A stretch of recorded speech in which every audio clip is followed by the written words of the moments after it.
Bismillahirrahmanirrahim. I am Awais Khalid. In the last lecture we were discussing about bailment. हमने ये देखा था कि bailment क्या होती है, bailment की types के बारे में हमने देखा, rights of bailor and bailee उनके बारे में हमने बात की. आज जो है वो हम कंटिन्यू करेंगे bailment को ही. हम ये देखेंगे आज के bailment को टर्मिनेट कैसे किया जा सकता है, bailment ख़त्म कैसे होती है. ठीक है, तो फॉलोइंग आपको जो है वो सामने नज़र आ रहा है. ये कुछ ऐसे वेज हैं जहाँ से जो है वो हम बात करते हैं कि बेलमेंट जो है उसको एक्सपायर हो सकती है या टर्मिनेट किया जा सकता है. तो बेलमेंट सबसे पहले एक्सपायरी ऑफ टाइम, कि जब आपने किसी स्पेसिफिक टाइम के लिए बेलमेंट की है. ठीक है, कि आपने 2 मंथ्स के लिए, 3 मंथ्स के लिए, 1 दिन के लिए, या जो भी आपने टाइम जो है वो डिसाइड किया है. तो जैसे ही वो टाइम पूरा होगा आपकी बेलमेंट जो है वो ख़त्म हो जाएगी. फिर उसके बाद ऑन डेथ, बेली या बेलर के डेथ की वजह से बेलमेंट ख़त्म हो सकती है. अकम्पलिशमेंट ऑफ पर्पस, जिस मकसद के लिए आपने बेलमेंट की है, मतलब आपने सूट दिया स्टिच करने के लिए, वो स्टिच हो गया, बेलमेंट ख़त्म.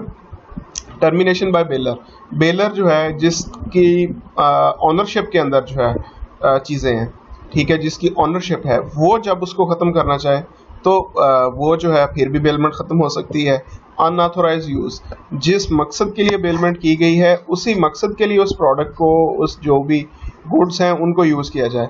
अगर उसके अलावा आप वो काम कर रहे हैं जिसके लिए आप अनऑथोराइज नहीं हैं, अनऑथोराइज हैं, तो फिर भी बेलमेंट जो है वो ख़त्म हो जाती है. डिस्ट्रक्शन ऑफ सब्जेक्ट मैटर, के वो जो गुड्स हैं, जिन चीज़ों के बारे में बेलमेंट की गई है, जब वो ख़त्म हो जाती हैं, वो डिस्ट्रक्ट हो जाएं, तबाह हो जाएं, एग्जिस्ट ना करें, तो फिर भी बेलमेंट जो है वो ख़त्म हो जाती है.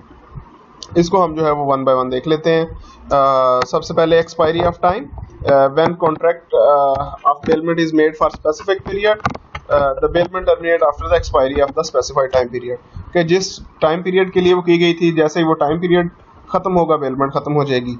ए स्टोर बीज orange in the cold store for a month, 1 month के लिए उसने ऑरेंजेस स्टोर किए अपनी कोल्ड स्टोरेज के अंदर, 1 मंथ के बाद बेलमेंट जो है वो ख़त्म हो गई. अकम्पलिशमेंट ऑफ पर्पस, के जिस पर्पस के लिए बेलमेंट की गई वो पर्पस कंप्लीट हो गया, बेलमेंट ख़त्म. M gives his radio to N for repair. N repairs and return the radio. The bailment is over. Unauthorized use, if bailee does any act with which is against the terms of bailment, the bailment may be terminated by the bailor even though the term of bailment not expired. कि अगर आपको जिस मकसद के लिए चीज़ें दी गई हैं, आप उसके अलावा कोई उसका अनऑथोराइज जो है वो यूज़ कर रहे हैं, तो बेशक अभी बेलमेंट की टर्म एक्सपायर नहीं हुई, बेलर उसको जो है वो टर्मिनेट कर सकता है. Like A bails a car to B for 5 days for his personal use, कि ए ने बी को जो है वो अपनी कार दी कि वो अपने पर्सनल यूज़ के लिए 5 दिनों के लिए दे. B allows his friend X to use his car, कि अब बी ने आगे किसी अपने दोस्त को जो है वो दे दी कि जी आप इसको यूज़ करें, तो ए जो है वो अब उसको 5 दिन पूरे होने से पहले ही जो है वो उसको टर्मिनेट कर सकता है. तो ये अनऑथोराइज यूज़ है. On death, bailment without reward is terminated by the death of either baler और बेली, कि बेलमेंट विदाउट रिवार्ड जो है वो टर्मिनेट हो जाएगी on the death of baler और बेली.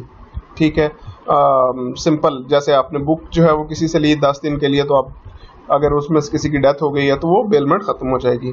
टर्मिनेशन बाय बेलर, बेलर जो है वो टर्मिनेट कर सकता है. ये मैंने आपको पहले पिछली एग्जांपल के अंदर भी जो है वो बताया. S lends a book to M for 1 month, S can demand the return of book before the expiry of time, कि वो उससे टाइम पीरियड से पहले भी जो है वो उसे टर्मिनेट कर सकता है. अच्छा जी, अब तक यहाँ तक हमने बेलमेंट के बारे में बात की. अब जो है वो हम प्लेज के बारे में बात करेंगे कि प्लेज क्या होता है. बेलमेंट में था कि हमने कहा था कि गुड्स जो है वो हम ट्रांसफ़र करते हैं किसी दूसरी पार्टी को फॉर स्पेसिफिक पर्पस, जिसमें ओनरशिप हमारे पास रहती है और पोजेशन जो है वो ट्रांसफ़र हो जाती है to the next party, to the bailee. ठीक है, बेलर वो होता है जिसकी ओनरशिप होती है और बेली वो होता है जिसको उसकी पोजेशन दी जाती है. अब हम जो है वो प्लेज के बारे में बात करते हैं और देखते हैं कि इनके दरमियान क्या डिफरेंस है. Pledge, pledge is a specific kind of bailment. In this case, goods are delivered as a security for payment of debt और परफॉर्मेंस ऑफ द प्रॉमिस, कि ये भी है तो ये भी बेलमेंट, लेकिन उसकी एक ऐसी टाइप है जिसके अंदर गुड्स को एज एन सिक्योरिटी जो है वो डिलीवर किया जाता है, ताकि कोई परफॉर्मेंस आपने करनी है, कोई भी काम आपसे करवाना है, या आपको किसी डेट के अगेंस्ट जो है वो बेलमेंट जो है वो की जाती है गुड्स की। Like A borrows ₹1000 from B and gives his watch as a security, कि उसने 1000 लिया है और अपनी वॉच जो है वो सिक्योरिटी के लिए दे दी है।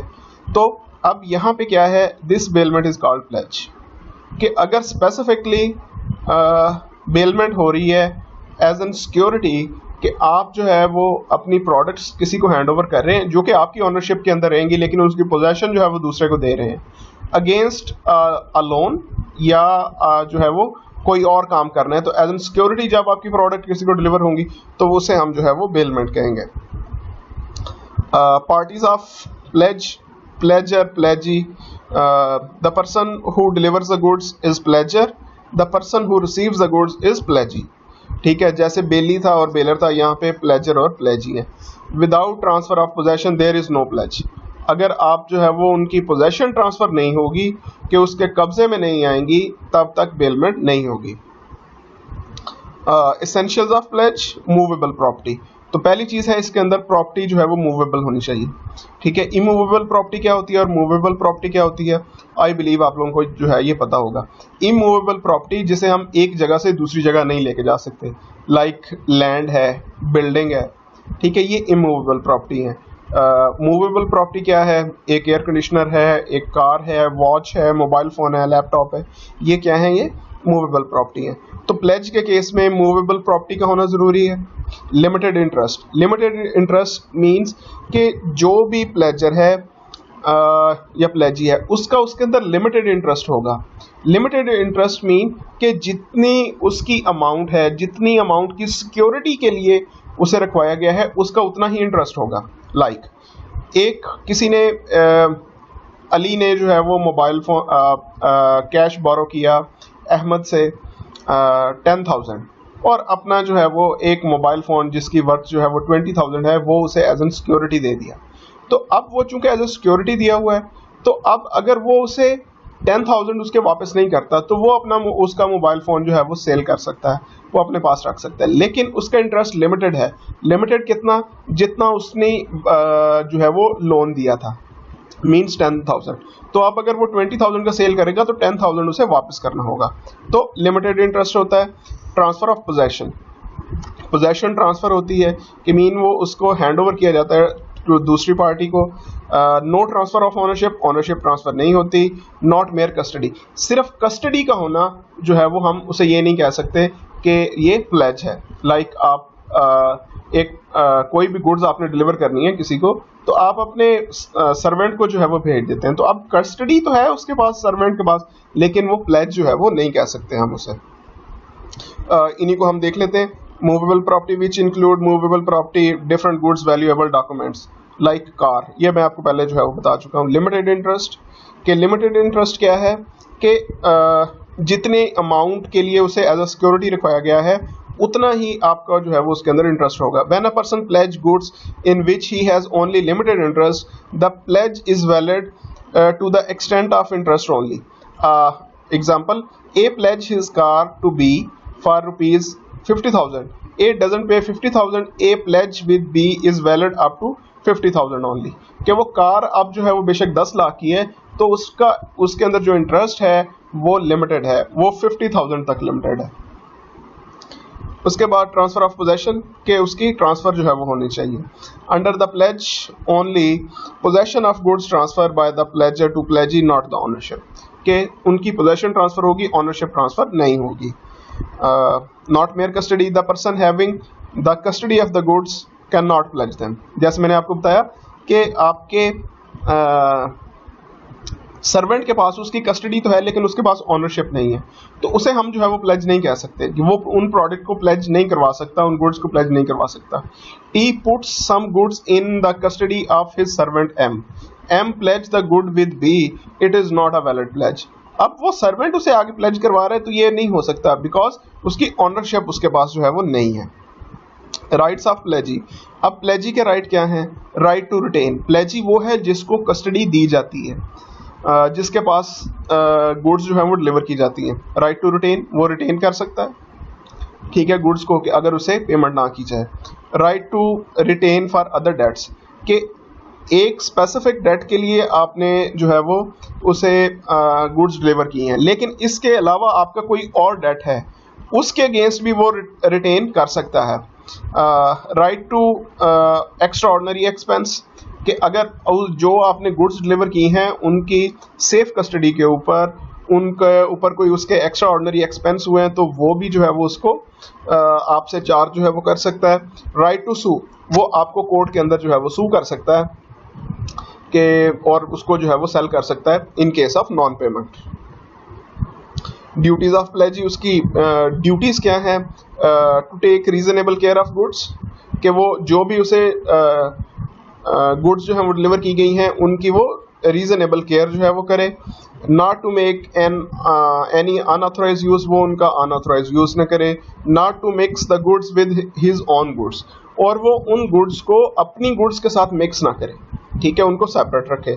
लाइक आपने वीट जो है वो डिलीवर की है, ठीक है, राइस, शुगर जो है वो डिलीवर किया है, तो अब उसको वो मिक्स ना कर दे अपनी उसके साथ, तो फिर उसको कौन अलहदा करेगा, ठीक है। तो ये भी उसकी ड्यूटी है।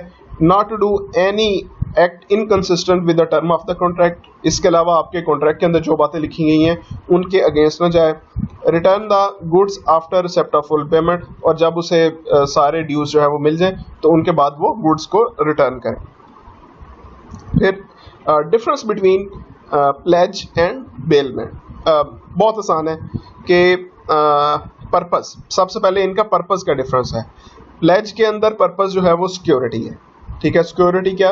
कि किसी डेट के अगेंस्ट या किसी और कोई भी काम जो आपने कमिट किया है, प्रॉमिस किया है, उसके अगेंस्ट है। जबकि बेलमेंट के अंदर कोई भी आपका पर्पस हो सकता है, वो सेफ कस्टडी हो सकता है, वो रिपेयर हो सकता है, वो रेंट हो सकता है, कुछ भी हो सकता है। इसके अंदर प्लेज के अंदर राइट है कि वो उसे सेल कर सकता है, जबकि बेलमेंट के अंदर ये राइट नहीं है कि आप उसे सेल करें। No right to use, pledge के अंदर उसके पास राइट नहीं है कि वो उसे यूज भी करे, जबकि बेलमेंट के अंदर ये राइट है कि उसे यूज किया जा सकता है। प्लेज के अंदर बाउंड नहीं है कि वो लाजमी तौर पे उसे रिटर्न करेगा। ये जो रिटर्न है that is contingent with the payment of dues, अगर आप उसे पे करेंगे जो भी आपने वो करना है तो उसके बाद वो आपको वो करेगा, तो मींस वो बाउंड नहीं है। लेकिन बेलमेंट के अंदर he is bound to return the same goods. ये डिफरेंस है बिटवीन बेलमेंट एंड प्लेज। यहाँ पे दो टर्म्स हैं, हाइपोथिकेशन एंड मॉर्गेज, हम उनके बारे में बात कर लेते हैं। The term hypothecation is defined as a creation of security on movable goods of the buyer for securing the repayment of loan. In this case, possession of the goods remain with the borrower, but the payment of debt secured by such goods. कि इसमें क्या होता है hypothecation के अंदर, कि आपको जो है सिक्योरिटी जो है वो क्रिएट की जाती है ऑन मूवेबल गुड्स, ठीक है, of the buyer securing the repayment of loan, कि आप मूवेबल गुड्स के ऊपर जब आप सिक्योरिटी क्रिएट करते हैं तो उसको हम जो है वो हाइपोथिकेशन कहते हैं। In this case possession of goods remain with the barber, कि जिसने चीज़ें बाय की हैं वो भी उसके पास जो है वो रहेगा उनकी कस्टडी या उनकी possession, but payment of debt secured by such good, लेकिन उसके ऊपर जो है उनकी जो